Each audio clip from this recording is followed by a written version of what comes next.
bin immer gerne bei euch im Zürich Oberland. Meine Frau wollte auch mitkommen, aber sie arbeitet heute im Café Theodor, unserem neuen Café im Town Village. Und so bin ich jetzt allein da. Aber ich bin nicht allein. Ich werde immer so herzlich willkommen geheissen, das berührt mich immer sehr. Zuerst möchte ich euch sagen, für die, die es nicht wissen, vor etwa 3 Wochen ist eine Sendung gekommen, von Fenster zum Sonntag. Jung neben alt, ist aus der Quellenhof-Stiftung, aus dem Town Village. Und wer das noch nachschauen will, kann auf YouTube Fenster zum Sonntag, Jung neben alt schauen. Und ist auch ein Stück natürlich aus meiner Lebensgeschichte oder aus der Werdung und aus dem Prozess von der Quellenhof-Stiftung. Man kann es auch auf der Homepage von Fenster zum Sonntag schauen. Dann möchte ich euch herzlich einladen zur Bewegungskonferenz. Es ist Sonntag vor Ort, hier in der Kirche. Und am Samstag möchte ich euch bitten, einen Tag zu investieren. Es wird meine letzte Bewegungskonferenz sein, die von mir geleitet ist, von mir das Thema ist und wo ich mein Herz nochmal möchte teilen. Entfesselte Kirche. Entfesselte Kirche heisst, oder entfesselt ist diese Kirche, wenn sie weiss, dass sie als Kirche gesendet ist und einzelne Menschen auch in einer Einzelsendung drin stehen. Wir werden etwa 12 Videos haben von Menschen aus unseren Gemeinden, die erzählen, wo sie drin stehen in ihrer Sendung. Wir werden verschiedene andere Leute zu Gast haben. Und ich war auf einer Flüchtlingskonferenz, jetzt Donnerstag, Freitag, kommt nachher dazu. Dort habe ich den Pastor, Professor Wolodomir kennengelernt. Er ist aus Butscha geflüchtet, an dem Tag, wo 52 Panzer durch Butscha durchgerollt sind, also im Haus vorbei, und die Türme mit den Kanonentürmen hin und her geschwenkt haben, mal das Haus und das Haus zerstört haben. Vorher hat er den Menschen gedient, als Rotkreuzhelfer, als Pastor in Butscha. Und er lebt jetzt in Oberneufern im Kanton Thurgau. Die haben mir für die Konferenz auf den Rücken geschnallt und ich habe ihn begleitet.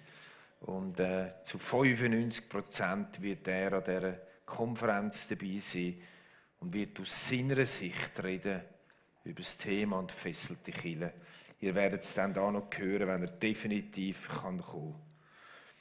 Ich bin delegiert gewesen, weil ich Teil bin von der Schweizer Allianz Taskforce für Flüchtlinge, Ukraine-Flüchtlinge. Ich bin delegiert gewesen an der Christian-Ukraine Collaboration in Krakau.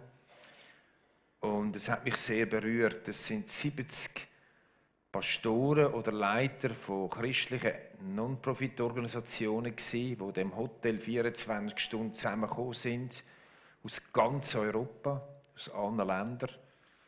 Sie haben berichtet und wir haben uns Gedanken gemacht, wie es weitergeht, was die Menschen werden brauchen. Ich muss ja ganz ehrlich sagen, ich bin sehr beschämt heimgekommen.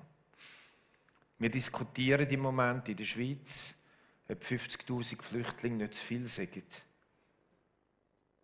Eine Zahl aus Polen, es sind etwa 6 Pastoren aus Polen gewesen, es sind auch 7 Pastoren aus der Ukraine gewesen, aus Kiew.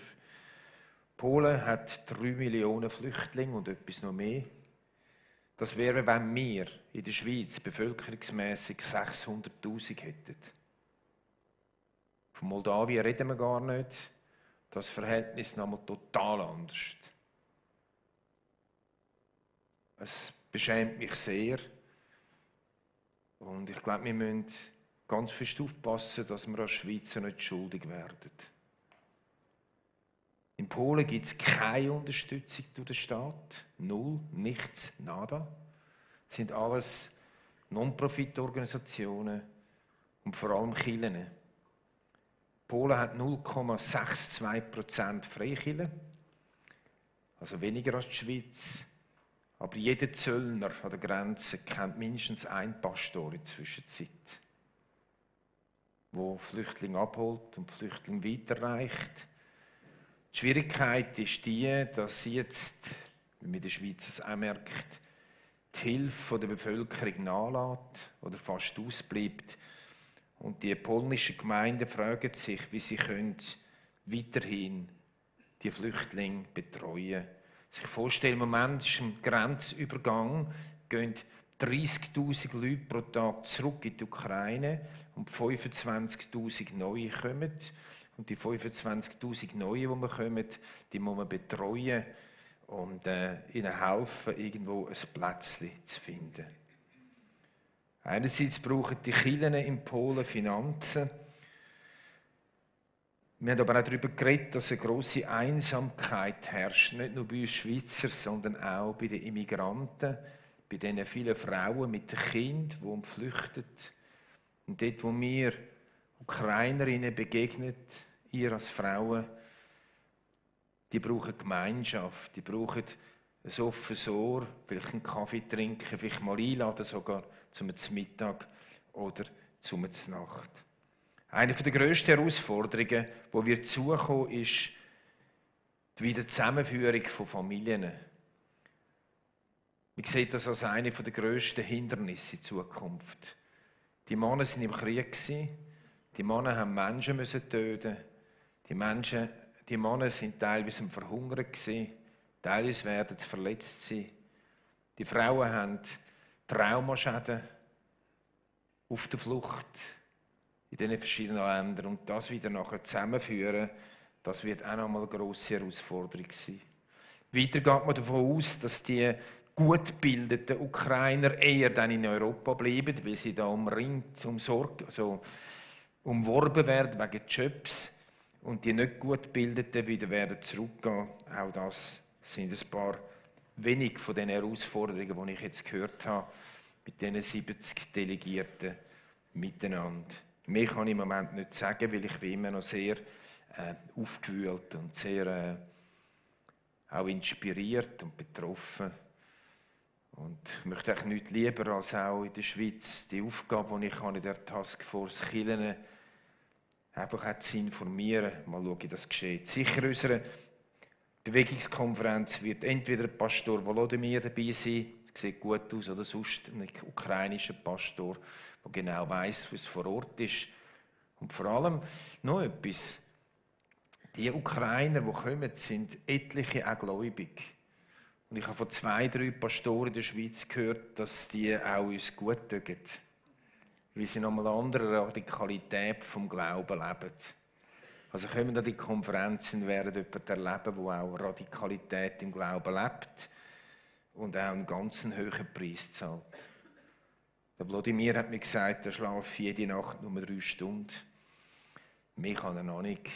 Ist alles noch so durcheinander. Die Menschen sind alle tief traumatisiert. Jesus, ich bitte dich, dass du uns hilfst, dass Einzelne im Alltag eine Begegnungen haben, zu sehen, wo eine Aufgabe ist. Ich bitte dich für die Menschen, die Finanzen haben, dass sie sehen, wie sie wo helfen könnten. Wir beten für die Menschen, die auf der Flucht sind. Wir beten aber auch für uns Schweizer, dass du uns ein grosses Herz schenkst, Herr. Du weisst um die Angst, die wir haben, dass wir sozial irgendwie absteigen oder an dem, was wir uns erworben haben, könnten verlieren. Ich bete, dass du uns ein offenes Herz gibst, auch wenn ich um die Schwierigkeiten weiss. Amen. Gut, jetzt komme ich zur Predigt. Engel, Macht, Dämonen, Geister, das alles ist für uns Menschen unfassbar. Aber das Wort von Gott redet viel über das, über das Unfassbare. Die Frage ist natürlich, ist das eine reale Welt, oder? Oder ist das, was in der Schrift, in der Bibel an vielen Stellen beschrieben wird, an Dämonen, an Legionen von Dämonen, an Satan, an Teufel, ist das irgendwie so zu verstehen, wie in einer Zeit, wo noch ein paar Kirchen gesagt hat, die Erde ist flach. Und darum ist das alles symbolisch zu verstehen. Das ist die grosse Frage. Und wenn das Unfassbare Wirklichkeit ist, dann ist die nächste Frage, was bringt es uns in unserem Leben, unserer Jesus-Nachfolge, wenn wir dem nachdenken? Ich weiss nicht, vielleicht ist Am letzten Sonntag schon etwas zitiert worden von C.S. Lewis. Nicht. Das ist etwas, was ganz zentral ist für mich in dieser Serie. Er schreibt in seinem Buch Dienstanweisungen an einen Unterteufel, schon das ist ein spezieller Name, schreibt er Folgendes. Es gibt zwei Irrtümer über die Teufel, in die das Menschengeschlecht leicht verfällt. Sie widersprechen einander und haben doch dieselbe Auswirkung. Der eine ist ihre Existenz überhaupt zu leugnen, der andere besteht darin, an sie zu glauben und sich in übermäßiger und ungesunder Weise mit ihnen zu beschäftigen. Die Teufel selbst freuen sich über beide Irrtümer gleichermaßen. Es sind die beiden Irrtümer, die fatalen Einfluss auf uns Christen haben. Nicht nur Christen, aber auf alle Jesus-Nachfolger ganz besonders. Die einen versteigen sich in Sensationen, in irgendwie Tüftlereien. Sie finden so viel aus einem halben Vers oder einem Vers aus und bauen ganze Theologien auf, oder? Ich selber, ich habe ziemlich alles erlebt, was wir in den letzten 40 Jahren erleben können diesbezüglich. Ich habe erlebt, wie man Dämonen erbrechen musste. Den Dämon von der Eifersucht. Die Frauen mussten den Dämon von der Isabel erbrechen. Die Männer den Dämon von der Sexualität und so weiter und so fort. Ich bin in Herisau dabei gewesen, wo man mit offenen Fenstern 100 Leute in einem Kirchengebäude lauthals den Satan und seine Dämonen, die unsichtbare Welt, aus Herisau vertrieben hat und die Leute auf der Straße draussen haben den Kopf geschüttelt, nicht gewusst, was da ihnen abgeht, ob da ein paar Verrückte sind und man müsste einliefern. Wir haben gestampft, wir haben gemacht, wir haben da und wir haben gestaunt, was man da alles noch machen könnte. Das wiederum, Auswüchse, aus meiner Sicht mindestens, haben dazu geführt, dass viele Menschen irgendwo Abstand genommen haben und gesagt haben, ja, das gibt es alles gar nicht. Die unsichtbare Welt, die gibt es gar nicht. Das ist eben das andere Extrem. Das andere Extrem, wo irgendwie das überspielt, weil es ein bisschen komisch ist, weil es spooky ist und eben weil auch falsche Sachen oder übertriebene Sachen abgegangen sind und dann irgendwo man das unterschätzt oder gar nicht mehr wird wahrhaben. Beides ist fatal, beides hat Einfluss auf unseren Glauben. Ich lese, was der Petrus dazu sagt, im ersten Brief, Kapitel 5, Vers 8. Seid besonnen und wachsam, euer Feind, der Teufel, streift umher wie ein brüllender Löwe. Immer auf der Suche nach einem Opfer, das er verschlingen kann. Also Satan wird da im Bild verglichen mit einem brüllenden Löwe, der umreist, um Leute möglichst zu verschlingen. Also ich sehe da nicht daraus aus, dass jetzt der Teufel ein Löwe ist, der dich auffressen will, oder? Und doch erlebe ich, wie in vielen Jahren, wie die finstere Mächte auch Menschen auffressen wollen, auf eine andere Art und Weise. Wie sie den Glauben auffressen wollen, wie sie die Seele auffressen wollen, wie sie den Frieden auffressen wollen, wie sie die Heilsgewissheit auffressen wollen, wie sie die geistliche Kraft von einer Kirche auffressen wollen. Durch ganz verschiedene Art und Weise. Und darum ruft uns der Petrus, der erste Mann, der erste Jünger, der die Kirchen angefangen hat zu bauen, oder Auftrag hat, die Kirche zu bauen und zu gründen, sagt, sind besonnen. Besonnen heisst eben nicht auf eine Seite kippen. Verstehen wir das? Besonnen heisst nicht in ein Extrem befallen. Aber trotzdem besonnen und wachsam heisst, hey, schlafen nicht ein und sind wachsam. Es gibt eine Realität von der finsteren Macht. Der Paulus redet natürlich auch dazu. Und er schreibt ja am Timotheus 2 Briefe. Ich liebe die, weil es ist Der erfahrene Paulus aus dem Gefängnis heraus schreibt er 2 Briefe an einen jungen Nachwuchsleiter. Und ich kann immer noch, auch als alter Mann, viel lernen, was der Paulus dem Nachwuchsleiter geschrieben hat. Weil ich bin und bleibe immer ein Nachwuchsleiter. Im 1. Timotheus 6,12 schreibt er dann: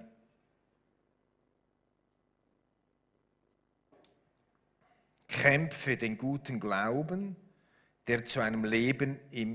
Kämpfe den guten Kampf, der zu einem Leben im Glauben gehört.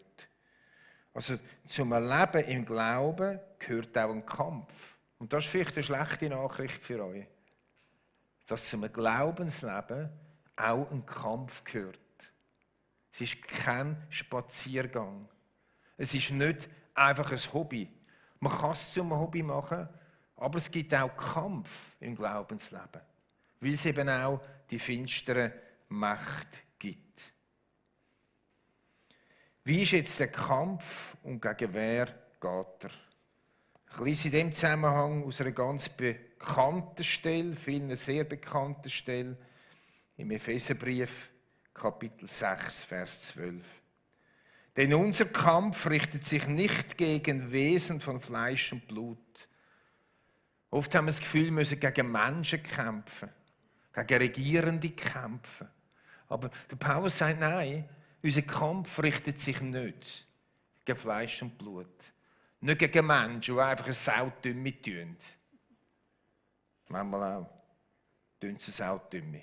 Aber er sagt da, denn unser Kampf richtet sich nicht gegen Wesen von Fleisch und Blut, sondern gegen die Mächte und die Gewalten der Finsternis, die über die Erde herrschen, gegen das Heer der Geister in der unsichtbaren Welt, die hinter allem Bösen stehen. Ich muss es nochmal lesen. Denn dein und mein Kampf richtet sich nicht gegen Wesen von Fleisch und Blut, sondern gegen die Mächte und Gewalten der Finsternis, die über die Erde herrschen, gegen das Heer der Geister in der unsichtbaren Welt, die hinter allem Bösen stehen. Das ist also die Front, wo wir uns gegenüber sehen. Es tönt eindrücklich, für einzelne Menschen sogar erdrückend, angstmachend. Wir können die Stellen natürlich wie die anderen Stellen über die finsteren Mächte im Bereich vom Märchen verschieben, dann müssen wir uns nicht damit befassen. Aber dann wird etwas in unserem Glaubensleben fehlen, etwas, was uns stark machen kann, etwas, was uns tragen kann, etwas, wo wir Reich Gottes bauen können. Ein paar Fragen drängen sich auf. Erstens, wer ist das Angriffsziel der Macht, der Heer, der Geister? Wer ist das Angriffsziel? Wer wird angegriffen? Wir sehen Angriffe auf verschiedenen Ebenen. Im Wort Gottes, aber auch in der Geschichte. Es sind verschiedene Verantwortungsstufen, die angegriffen werden. Einerseits sehen wir, wie in der unsichtbaren Welt einen Kampf gibt zwischen Engelsfürsten und zwischen Dämonenfürsten. Das sehen wir stark im Buch Daniel.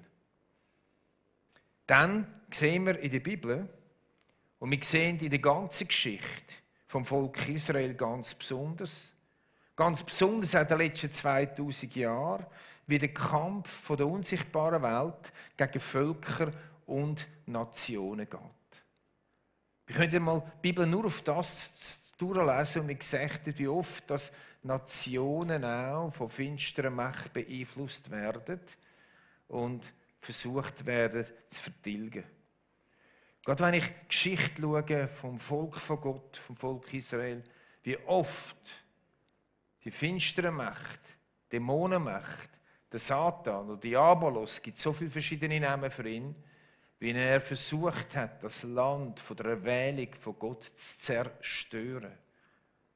Nicht nur im Alten Testament, sondern auch in den letzten 2000 Jahren. Aber es ist ihm nie gelungen. Obschon er alle Register gezogen hat. Dort von den Nazis, die gesagt haben, wir werden alles ausradieren. Es war übrigens Krakau und in Binau ganz ein wichtiger Ort. Felsenberg und so weiter.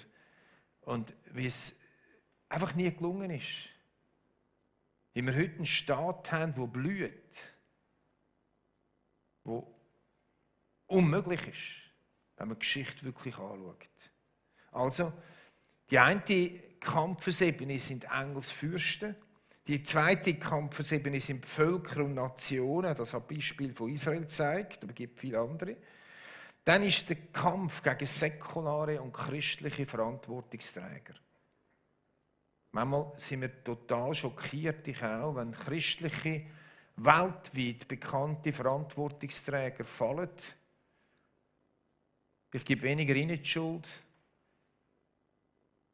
Ich sage eher an mich, der Sauhund, der es fertiggebracht hat, die Menschen zu Fall zu bringen, die Männer, die Frauen zu verführen.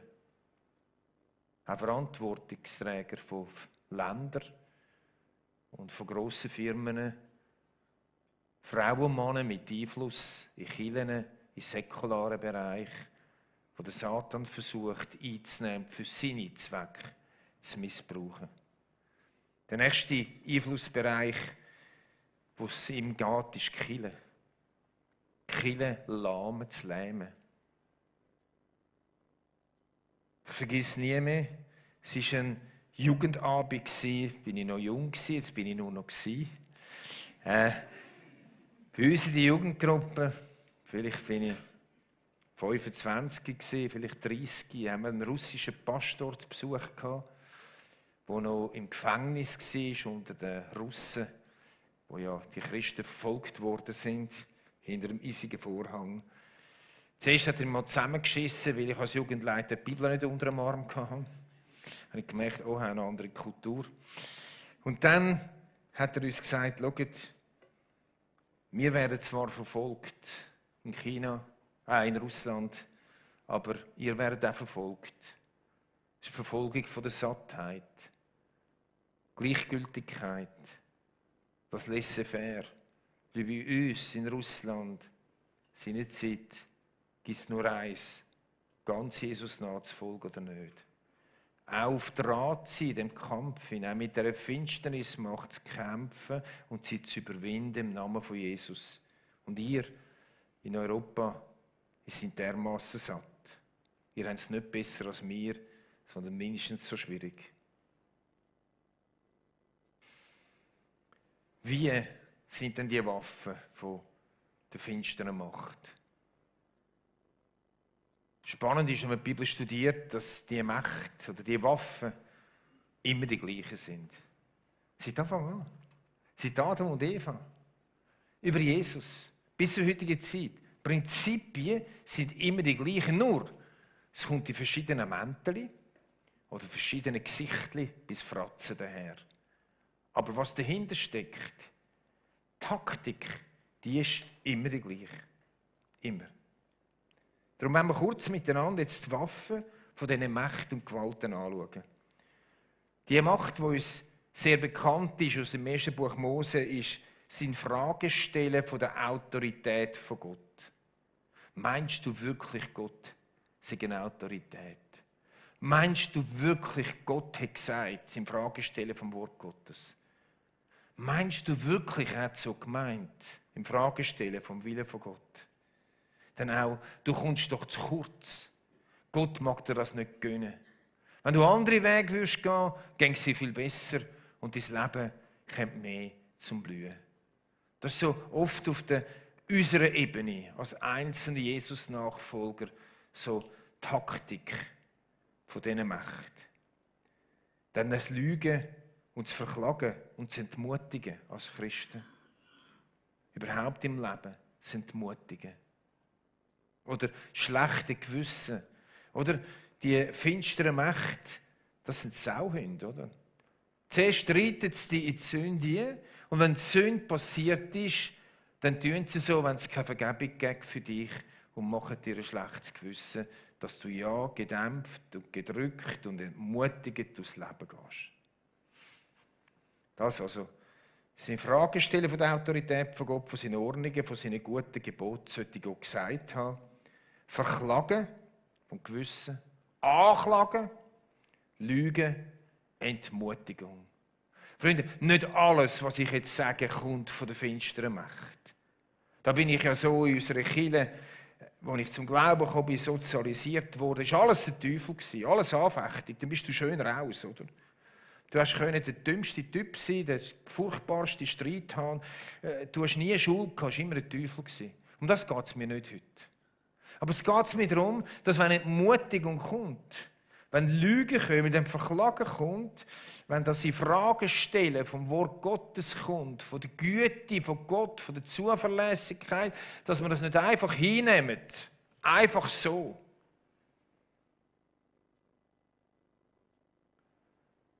Dann gibt es Verführung, ist eine von seinen Waffen. Verführung, ich nenne das auch Zerstörungsmacht. Krieg und Gewalt. Die Verführung zu Krieg und Gewalt. Ich bin in Israel mit einer Gruppe, ein paar von uns dabei, 2 Wochen lang durch Israel gereist und wir sind in Akko, in dieser unterirdischen Kreuzritterhallen. Es ist eine unterirdische Kreuzritterstadt. Du bist in diesen Hallen hinein und dir wird bewusst, was die Kreuzritter im Namen von Jesus alles gemacht haben.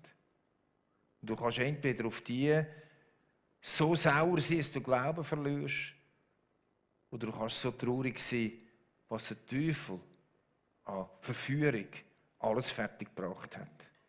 Ich denke an das Papsttum im Mittelalter, wie das degeneriert ist, wie der Teufel verstanden hat, das Papsttum zu missbrauchen. Dann die 2 Weltkriege und viele andere Kriege und jetzt ein Russlandkrieg. Wie Verführung von der Zerstörungsmacht.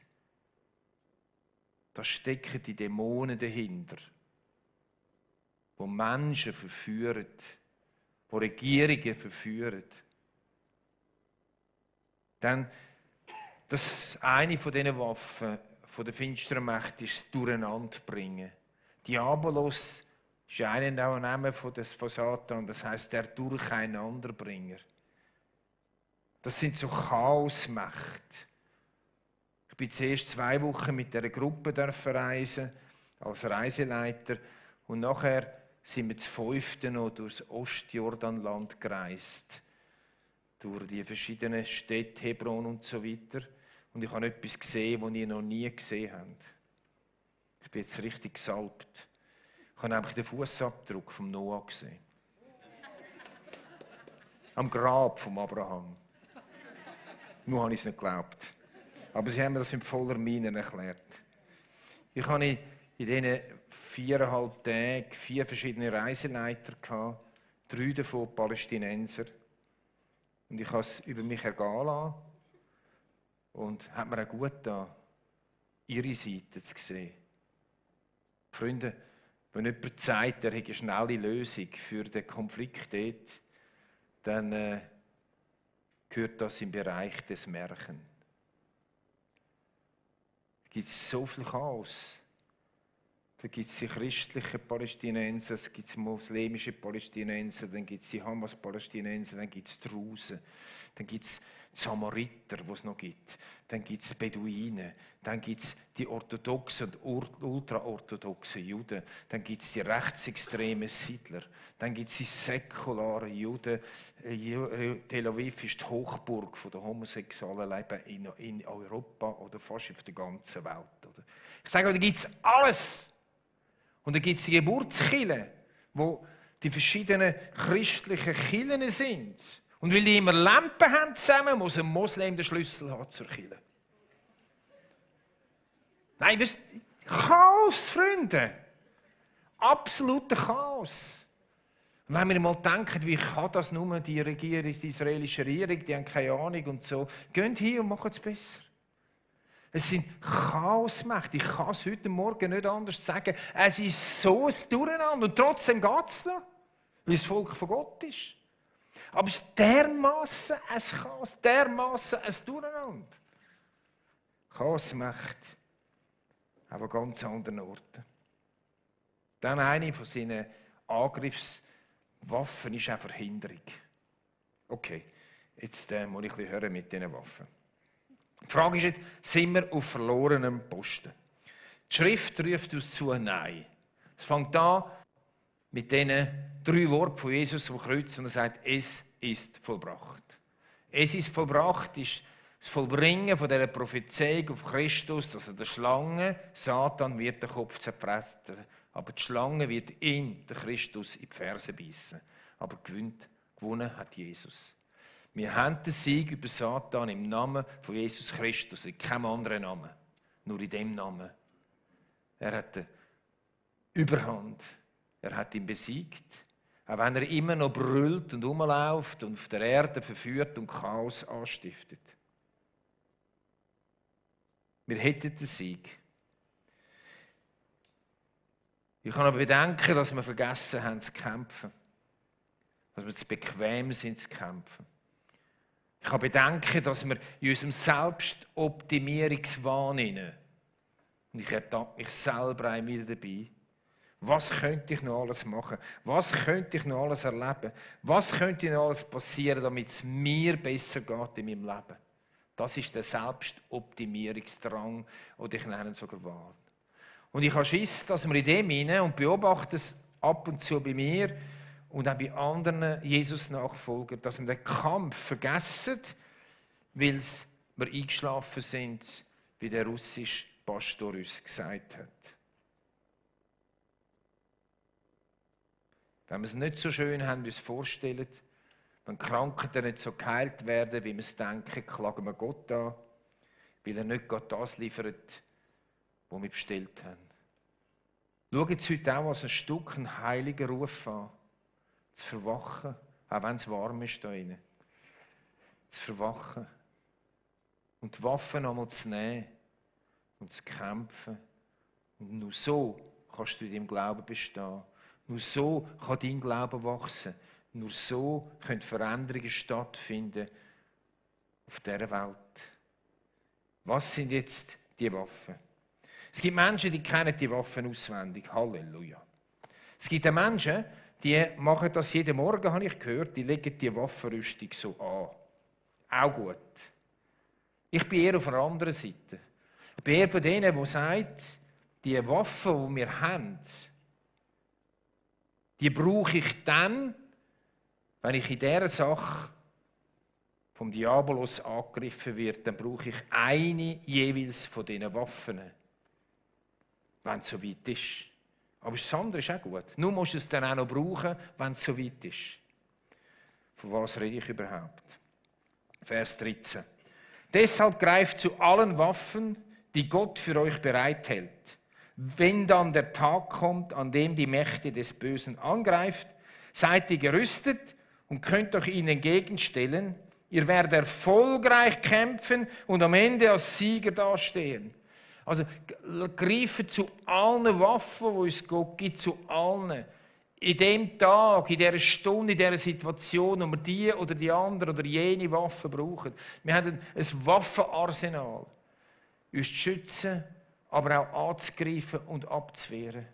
Und darum sagt er greifen alle die Waffen, wenn der Tag kommt. Und der Paulus sagt, wir werden siegreich sein. Wir sind nicht auf den verlorenen Posten. Wir sind nicht irgendwo und kommen dann einfach auf die Schnurren über, wenn wir die Waffen brauchen.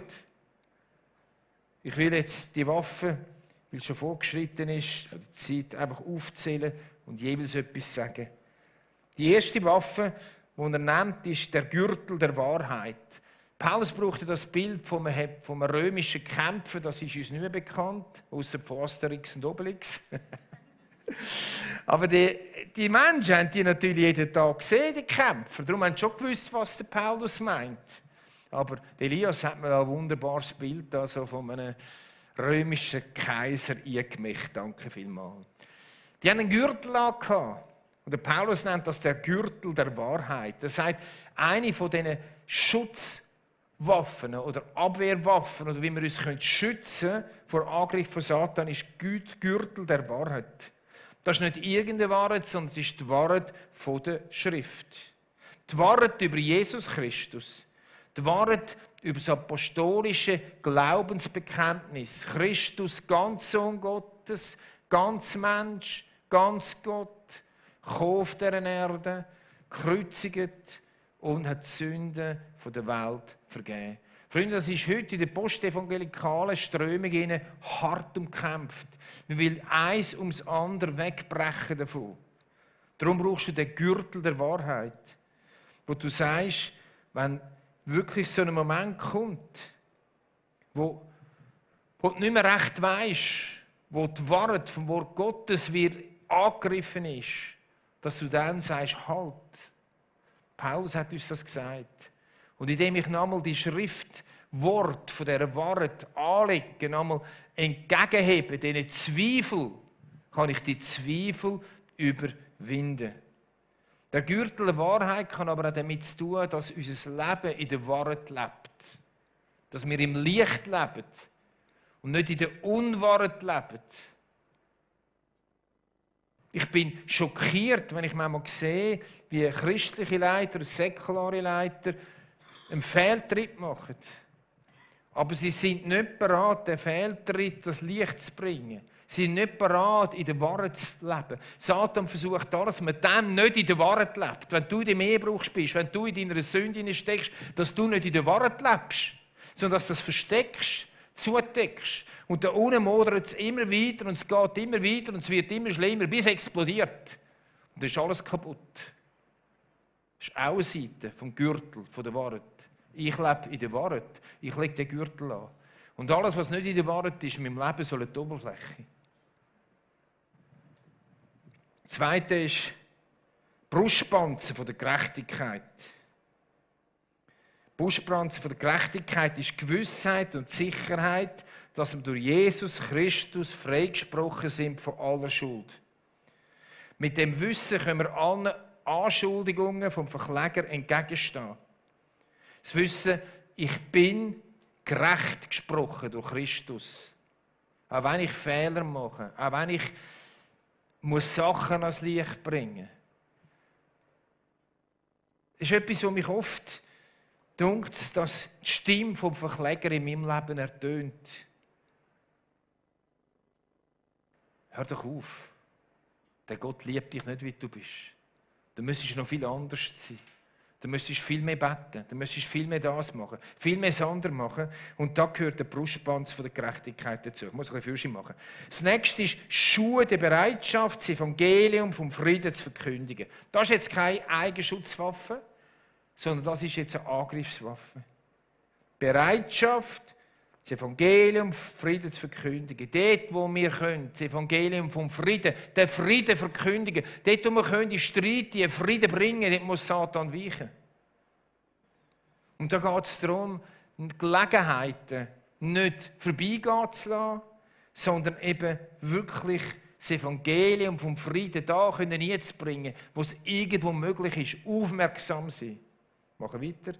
Schild vom Glauben. Es ist nicht ein kindischer Glaube, sondern ein kindlicher Glaube.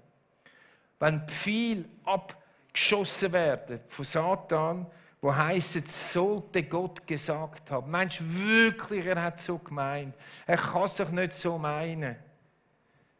Wenn die Pfeile durch die Luft fliegen auf uns zu, dass er mit dem Wort Gottes antwortet und sagt, mal, er hat so gemeint. Ja, ich glaube nicht, dass ich zu kurz komme. Dann der Helm der Rettung. Der Helm schützt den Kopf vor Schwertschlägen und es ist dann, wenn Satan will uns einflüstern, dass wir nicht gerettet sind. Meine Mutter das Leben lang minderwertig sich gefühlt.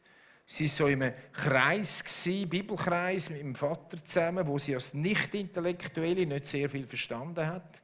Es war ihr alles zu hoch gewesen, trotzdem ist sie mir geblieben und ich habe gesagt, Mutti, steige mal aus dort. Und das ist immer so, der Doktor sowieso, der Professor sowieso ist der gewesen, und die haben immer so diskutiert. Sie ist immer minderwertiger geworden, hat das Gefühl gehabt, ich bin sowieso nicht gerettet. Bis kurz vor ihrem Tod. Immer die Frage, bin ich gerettet, bin ich nicht gerettet. Das ist der Helm des Heils. Gewissheit, das Wissen, ich bin ein Gotteskind. Das Wissen, ich bin gerettet. Kommen wir zum Schluss. Das Letzte ist Schwert des Geistes, das ist das Wort von Gott. Wir sind nicht nur geschützt, sondern wir stürmen auch Fürche. So wie Jesus Christus in den Versuchungen in Matthäus 4. Steht in der Versuchung, wo Jesus dreifache Versuchung hatte. Er hat nicht diskutiert mit dem Teufel. Er hat nicht irgendwie lamentiert und überlegt, was so drin liegt und was nicht.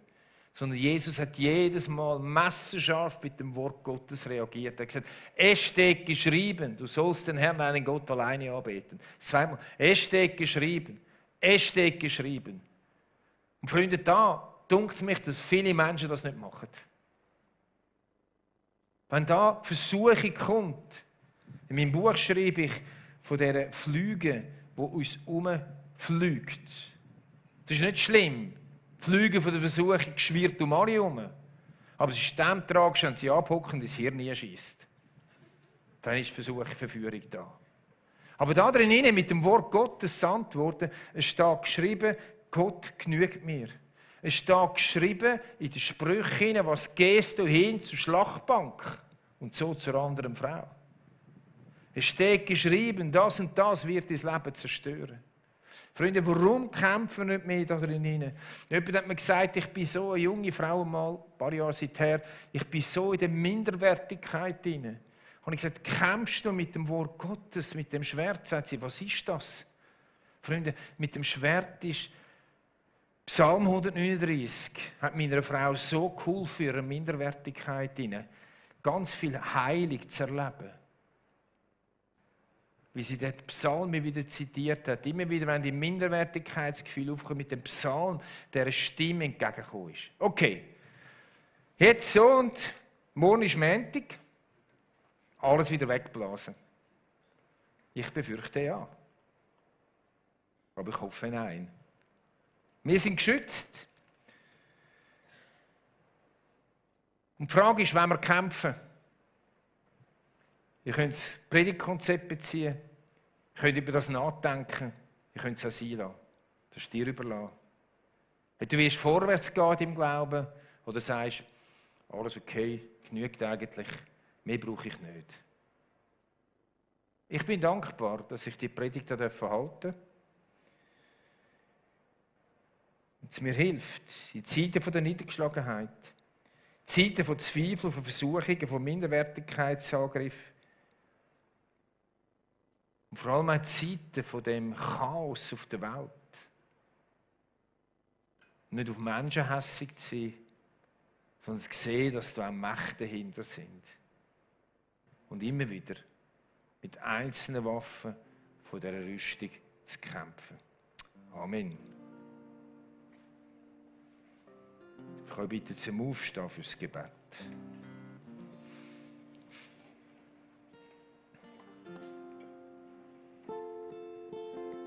Jesus, ich danke dir für die Kirche da.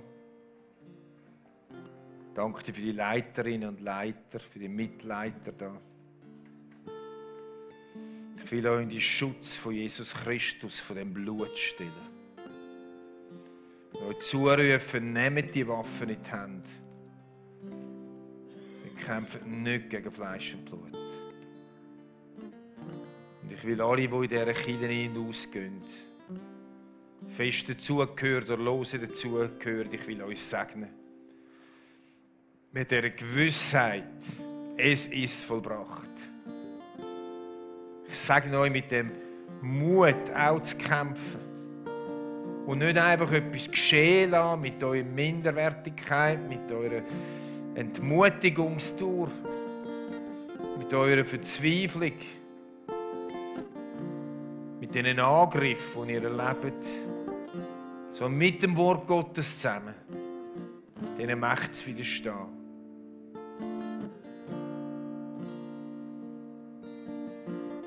Und so bitte ich um Frieden für die Kirche. In einer Zeit, wo immer mehr Ansprüche auf die Kirche kommen. Dass der Teufel fertig bringt, Unzufriedenheit zu schüren.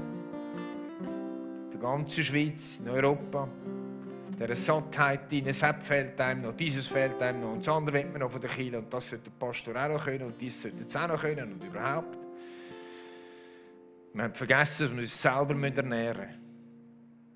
Zwar der Gottesdienst wichtig ist, dass wir das Wort Gottes miteinander bewegen können, dass wir zusammen Worship machen können. Wir können begegnen und sehen, wir sind allein.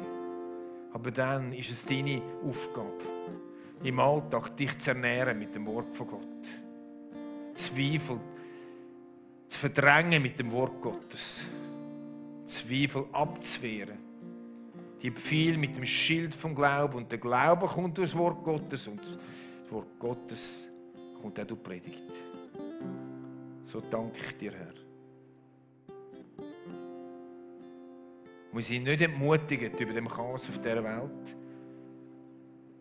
Wir glauben, dass du nochmal auspackst.